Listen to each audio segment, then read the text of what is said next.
तो भाई सबसे पहले तो आप ध्यान रखें कि मणिपुर, नागालैंड और अरुणाचल प्रदेश में आसपा के कानून को, जो ऑफिसर का कानून है, उसको बढ़ा दिया गया है। अच्छा जी, ये है क्या, पहले ये डिस्कस करते हैं। The Union Home Ministry has extended ASFA for 6 months in several regions, यानी कि नागालैंड, मणिपुर, अरुणाचल प्रदेश के विभिन्न क्षेत्रों में आसपा को 6 महीने के लिए बढ़ा दिया गया है। ठीक है, और ये 6 महीने के लिए किसके द्वारा बढ़ाया गया? होम मिनिस्ट्री के द्वारा बढ़ाया गया। अब सवाल ये है कि इसे क्यों बढ़ाया गया और ये क्या है। चाहे वो हम देखें मणिपुर, नागालैंड या फिर अरुणाचल प्रदेश, इनके कुछ रीजन के अंदर हमें कुछ ऐसी हिंसाएं या वायलेंस देखने को मिलता है जिसके लिए यहाँ पर स्पेशल प्रोटेक्शन की आवश्यकता होती है। उसी स्पेशल प्रोटेक्शन को ध्यान में रखते हुए सरकार की तरफ से इस कानून को 6 और महीने के लिए बढ़ा दिया गया। ठीक है, अब सवाल आपको ये ध्यान रखना है कि आसपा बेटा वहीं लगता है जहां पर एरिया को डिस्टर्ब्ड एरिया के तौर पर रिकॉग्नाइज किया जाता है। मान लीजिए ये एक स्टेट है, तो हो सकता है ये पूरा स्टेट एक डिस्टर्ब्ड एरिया हो। ठीक है, अगर ये पूरा राज्य एक डिस्टर्ब्ड एरिया है तो ये पूरा राज्य में आसपा का कानून लगाया जा सकता है। ठीक है, का कानून लगाया जा सकता है। लेकिन हो सकता है कि कोई छोटा सा क्षेत्र ही डिस्टर्ब एरिया हो, तो फिर वहां भी इस पूरे कानून को लगाया जा सकता है। ठीक है, याद रखेंगे। तो अभी के लिए कौन से 3 राज्यों में इसे बढ़ाया गया है? तो पहला राज्य है नागालैंड, दूसरा है मणिपुर और तीसरा है आपका अरुणाचल प्रदेश। मणिपुर को लेकर तो हमें बहुत कुछ क्लियर है कि मणिपुर में कुछ कम्युनल राइट्स हुई हैं, जातीय हिंसाएं हुई हैं, जो पिछले कुछ समय से लगातार होती जा रही हैं। इसीलिए यहां पर स्पेशल प्रोटेक्शन की आवश्यकता है। नागालैंड एंड अरुणाचल प्रदेश तक भी इस तरीके की चीजें देखने की मिलती है कि वहां पर भी लोकलाइट्स में हिंसा होती है। कई बार सरकार के खिलाफ भी प्रदर्शन होता है। कई बार कई ऐसे सेपरेटिस्ट या अलगाववादी लोग प्रदर्शन करने लग जाते हैं जो अलग राज्य की, अलग देश की इस तरीके की मांगे, गैर जिम्मेदाराना मांगे करते हैं। तो फिर सरकार को वहां पर अपने प्रोटेक्शन को बढ़ाना पड़ता है, जिससे आम नागरिक आम तौर पर जिंदगी जी सके और उनके जीवन पर कोई भी प्रभाव ना पड़े। मणिपुर के अंदर अगर देखें तो इंटायर स्टेट पूरे राज्य में लागू है। 13 पुलिस स्टेशन को छोड़ दिया जाए बस। कितने पुलिस स्टेशन को? 13 पुलिस स्टेशन में लागू नहीं है, अन्यथा ये पूरे राज्य में लागू है और पूरे राज्य में इसे 6 और महीने के लिए बढ़ा दिया गया है। नागालैंड में ये पूरी जगह तो लागू नहीं है। 8 डिस्ट्रिक्ट्स में लागू है जहां पर कम्युनल राइट्स होने की चिंताएं रहती हैं या फिर वहां पर प्रदर्शन की चिंताएं रहती हैं। ऐसी जगहों पर इसे लागू किया। 21 पुलिस स्टेशन का जो क्षेत्र है वो इसके अंतर्गत आता है। यहां पर भी 6 महीनों के लिए इसे बढ़ा दिया गया है। अरुणाचल प्रदेश के अंदर भी इसे लागू किया गया है। Specific areas not a detailed in article. आपको ये ध्यान रखना है कि अगले 6 महीने के लिए बढ़ा दिया गया। स्पेसिफिक कुछ कुछ क्षेत्रों में अरुणाचल प्रदेश के इसे लगाया गया। ठीक है, देखो भाई, ये जोन थोड़े सेंसिटिव जोन है, इनका थोड़ा कल्चर अलग है। बाहर से अगर यदि लोग यहाँ पर जाते हैं तो टूरिज्म के लिए जाना उनके लिए बेहतर होगा, लेकिन ये परमानेंट सेटलमेंट के तो बिल्कुल भी मुफीद जगह नहीं हो सकती, क्योंकि यहाँ पर थोड़ी हमें इंसर्जेंसी देखने को मिलती है। ठीक है, अब सवाल यह है कि आसपा का कानून है क्या। बच्चों याद रखेंगे कि 1958 के अंदर आसपा ने एक आसपा का एक कानून पास किया गया, जिसके अंतर्गत हमारी स्पेशल फोर्सेस को नई शक्तियां प्रदान करी गई, कुछ पावर्स दी गई। पावर कुछ इस प्रकार से थी कि आसपा के अंतर्गत हमारे जो अधिकारी हैं, सैन्य अधिकारी हैं, सेना के लोग हैं, वो बिना वारंट के तलाशी और गिरफ्तारी कर सकते हैं।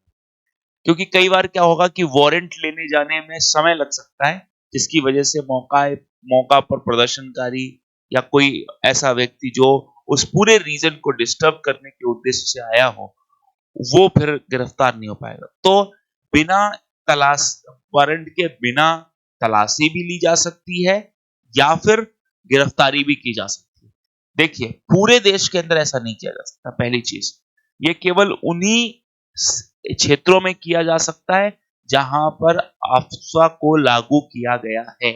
ठीक है, तो आफ्स्पा लगते ही हमारी जो सेना है उसको अतिरिक्त अधिकार मिल जाते हैं कि वो बिना किसी वारंट के तलाशी कर सकते हैं और किसी भी व्यक्ति को गिरफ्तार कर सकते हैं।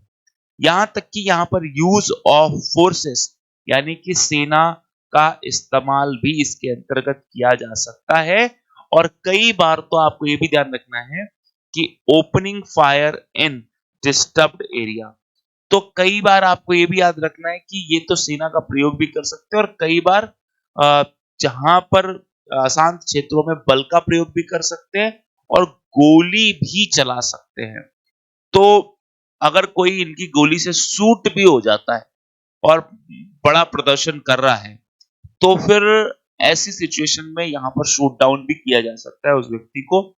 Immunity from prosecution without prior approval of the central, तो केंद्र सरकार की पूर्व अनुमति के बिना अभियोजन से छूट और इनके खिलाफ कोई केस भी नहीं चलाया जाएगा।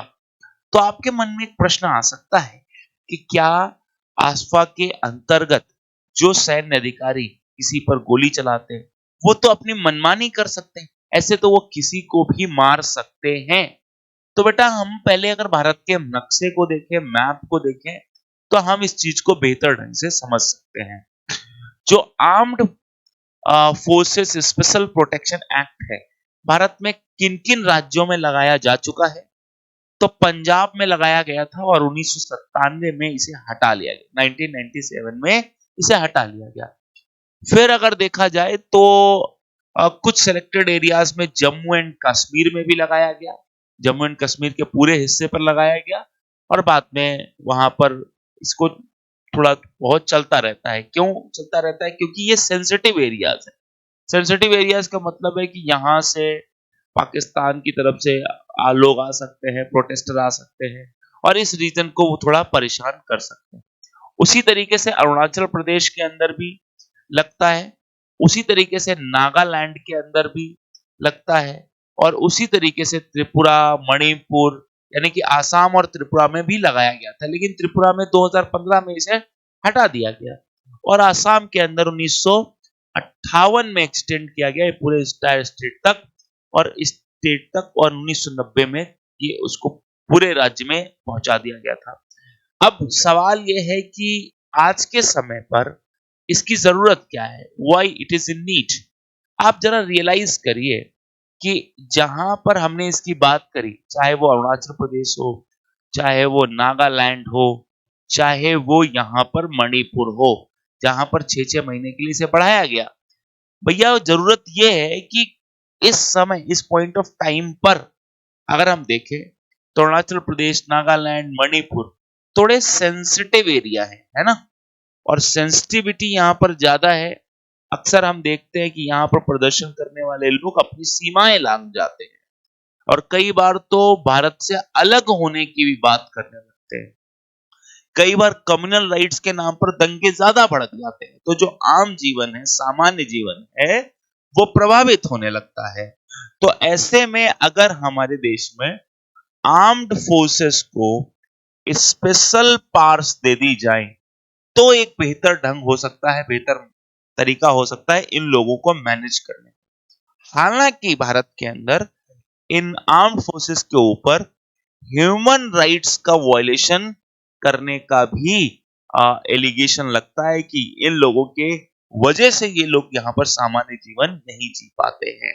ठीक है, मैं आपसे फिर से कह रहा हूं, आफ्स्पा का कानून लगाने के लिए पहले एरिया को डिस्टर्ब्ड एरिया डिक्लेयर किया जाता है और ये डिस्टर्ब्ड एरिया डिक्लेयर करने का काम राज्यपाल का है। ठीक है, तो राज्यपाल कह देते हैं कि भाई ये एरिया या कोई भी एरिया डिस्टर्ब्ड एरिया है और जैसे ही वो एरिया डिस्टर्ब्ड एरिया डिक्लेयर होता है, उसके बाद वहां पर आसपा का कानून लगाया जाता है, और वो कानून या अधिनियम लागू होते ही वहां पर जो कार्य कर रहे, जो लगे हुई फोर्सेस हैं, उनको स्पेशल पास मिल जाती है। यानी कि देश के विभिन्न अन्य किसी राज्य के अंदर अगर कोई भी स्पेशल फोर्स लगी है, पुलिस लगी है, तो उसको ये अधिकार नहीं कि बिना वारंट के वो तलाशी ले ले, बिना वारंट के किसी पर गोली चला दे, बिना वारंट के किसी को गिरफ्तार कर ले, फिर वो अधिकार नहीं है। लेकिन अगर आसपा का कानून लगा है और आप मणिपुर से हैं, अरुणाचल प्रदेश से हैं, नागालैंड से हैं, तो वहां पर ये चीजें हो सकती हैं। और रीजन इसका एक आपके सामने बिल्कुल खुला हुआ है कि यहां पर वायलेंस को कंट्रोल करना है एट एनी कॉस्ट। ठीक है, चलिए अब हम यहां पर देखेंगे कि हम लोगों ने मणिपुर को क्यों चुना है। देखिए मणिपुर का क्या क्या इशू है और क्यों इतना ये लड़ते रहते हैं, इस पर भी थोड़ी सी बात कर लेते हैं। मणिपुर में बहुत सारी कम्युनल हिंसाएं देखने को मिलती हैं। देखिए आप ये देख सकते हो, ये जो रीजन है, ये जो ग्रीन और ब्लू और ये ग्रे कलर का रीजन है, ये हिली रीजन है, हिली। ठीक है, यानी कि पहाड़ी क्षेत्र है। और ये वाला जो रीजन है, ये क्षेत्र जो बेटा है, वो क्षेत्र है आपका मैदानी इलाका, या आप इसको कह सकते हैं घाटी का क्षेत्र है। ठीक है, वैली है ये। ठीक है, घाटी का क्षेत्र है। ठीक है, अब समस्या क्या है कि मेजरली जो ये एरिया है, वो एरिया का डेवलपमेंट या विकास कहां पर हुआ है, तो घाटी में हुआ है। जनसंख्या ज्यादा से ज्यादा कहां रहती है, तो घाटी में रहती है। पहाड़ों पे कौन रहेगा, बहुत कम लोग रहेंगे। और डेवलपमेंट जो है वो आपको कम दिखाई देगा इन पहाड़ी क्षेत्रों में। सामान्यतः अगर हम देखें तो इन पहाड़ी क्षेत्रों में कौन रहता है, अगर आपसे कोई पूछे, तो यू कैन से दिस कि ये वाले क्षेत्रों में तो नागा रहते हैं। ठीक है, कौन सी ट्राइब रहती है, नागा डोमिनेटेड क्षेत्र है। ठीक, और ये वाले क्षेत्र में, ये पहाड़ी इलाकों में कुकी ट्राइब रहती है। कुकी या जोमी ट्राइब कह सकते हैं। आपसे पूछेंगे कुकी जोमी ट्राइब्स कहां रहती हैं, कौन से राज्य से बिलोंग करती हैं, तो आप क्या कहोगे कि कुकी जोमी ट्राइब्स जो हैं वो बेसिकली मणिपुर के हिली ट्रेन से बिलोंग। अब यहां पर चक्कर क्या है, चक्कर ये है कि ये लोग घाटी में आना चाहते हैं और कह रहे हैं कि घाटी में जो डेवलपमेंट होता है वो डेवलपमेंट हमें ऊपर भी चाहिए, यहां हिली भी चाहिए। मतलब इनका ये कहने का मतलब है कि जो डेवलपमेंट के लिए पैसा आता है, मेजरली ये लोग प्लेन एरियाज में खर्च कर ले। तो एक खींचतान की एक वो समस्या है। दूसरा, जो घाटी जो हिली एरियाज में रहते हैं लोग, उनको कुछ स्पेशल राइट्स यानी कि विशेष अधिकार दिए गए। क्या अधिकार दिए गए, उनको अधिकार ये दिए गए हैं कि इन एरियाज में रहने वाले जो मेतेई लोग हैं, मेतेई कहां रहते हैं, यही वाले एरियाज में, इन एरियाज में जो लोग रहते हैं, उन लोगों को अधिकार नहीं है कि वो लोग यहां जाकर जमीनें खरीद सकें। ठीक है, तो ये इनको ऐसा लगता है मेतेई लोगों को कि ये जो पूरी लैंड है ये हमको बिलोंग करती है, वी आर द ओनर, और हमें ही कानून बनाकर रिस्ट्रिक्ट कर दिया गया है और कुकी जोमी को अधिक अधिकार दे दिए गए। तो वो इनके यहां पर जाकर जमीनें नहीं खरीद सकते, जबकि वो इनके यहां आके जमीनें खरीद सकते। तो फिर इस तरीके के जो कानून रहेंगे, तो उनसे तो बहुत स्वाभाविक है कि लड़ाइयां शुरू हो सकती हैं। अब सरकार का पक्ष ये है कि भाई कुकी जोमी को भी हमें क्या करना है, प्रोटेक्ट करना है। अब ये मेतेई लोग कह रहे हैं कि प्रोटेक्ट करना है, लेकिन स्पेशल राइट्स तो हमें मिलने चाहिए, हमें अधिकार मिलने चाहिए, और आपने उल्टे अधिकार यहां पर दे दिए, इसलिए दोनों आपस में लड़ते रहते हैं। ठीक है, ये चीज भी आपको ध्यान रखनी है। ओके, चलिए, तो दिस वाज द रीजन जिसकी वजह से ऐसा किया गया है। फिर आते हैं कौन सा एरिया है, नागालैंड एंड अरुणाचल प्रदेश। नागालैंड और अरुणाचल प्रदेश में भी हमें लॉ एंड ऑर्डर के चैलेंजेस दिखाई देते हैं। नागालैंड और अरुणाचल प्रदेश में भी कभी कभी कुछ ऐसे ग्रुप उठ जाएंगे जो सरकार के खिलाफ ही प्रदर्शन करने लगते हैं, खासकर नागालैंड में। वो हो सकता कई बार तो अलग ही राज्य बनाने की बात करने लगते हैं। कुछ ट्राइब होंगे वो अलग स्टेट की बात निकाल लेंगे कि हमें अलग स्टेट बना दो। तो उन सब लोगों को कैसे कंट्रोल किया जाए, तो यहां पर लगातार प्रदर्शन होता रहता है। उस प्रदर्शन को रेगुलेट करने के लिए हमारी गवर्नमेंट ने फिर यहां पर आसपा लगाया हुआ है, सो दैट यहां से चीजें बेटर हो सके, सामान्य जीवन लोग जिए। अच्छा जी, जो नॉर्थ ईस्ट के स्टेट हैं, गुड मॉर्निंग बेटा, नॉर्थ ईस्ट के जो स्टेट्स हैं, उन स्टेट्स को स्पेशल प्रोटेक्शन भी दी, और स्पेशल प्रोटेक्शन के लिए सरकार ने एक और व्यवस्था की। जैसे हम लोग सामान्य भारतीय हैं, हमारा आर्टिकल 19 का क्लॉज 1 पढ़िए, उसमें लिखा हुआ है कि एज ए इंडियन हम कहीं भी रह सकते, कहीं भी बस सकते हैं, लेकिन वो नॉर्थ ईस्ट के राज्यों को लेकर नहीं है। नॉर्थ ईस्ट के राज्यों में तो ये स्थिति है कि एक भारतीय होने के नाते हम उनके राज्यों में जब कभी प्रवेश करेंगे तो हमें एक इनर लाइन परमिट लेना पड़ता है। एक तरीके से हम इसको कैसे टेम्परेरी वीजा या उनके राज्य में घुसने की अनुमति। तो वो इनर लाइन परमिट की जो व्यवस्था है वो मिजोरम में है, मणिपुर में है, नागालैंड में है, अरुणाचल प्रदेश में है। इन राज्यों के अंदर इनर लाइन परमिट लेना पड़ता है। उसका कारण भी है क्योंकि जब बात करें इनके अंदर, तो हम ये कह सकते हैं कि इनर लाइन परमिट है क्या, पहले ये देख लो। एक ट्रेवल डॉक्यूमेंट है which is required for a non resident to enter a certain north eastern states.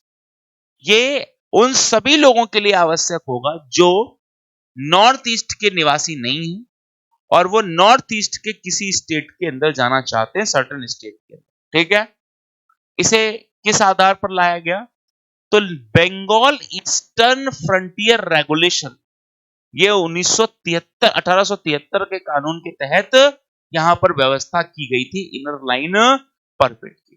क्यों की गई थी, देखो जी, जहां से आपने देखा होगा हैविली अगर किसी राज्य के लोग किसी राज्य में जाने लगते हैं तो उसी राज्य की संस्कृति, बोली, भाषा धीरे धीरे करके पहनावा दूसरे राज्य में लेकर जाते हैं कि नहीं। तो वही बात हमें यहां पर समझनी पड़ेगी कि अगर दूसरे राज्य के लोग नॉर्थ ईस्ट में पहुंचेंगे तो नॉर्थ ईस्ट के अंदर भाषाएं, बोलियां या उनका पहनावा, ये सब कल्चर जो है वो हो सकता है धीरे धीरे करके खत्म हो जाए।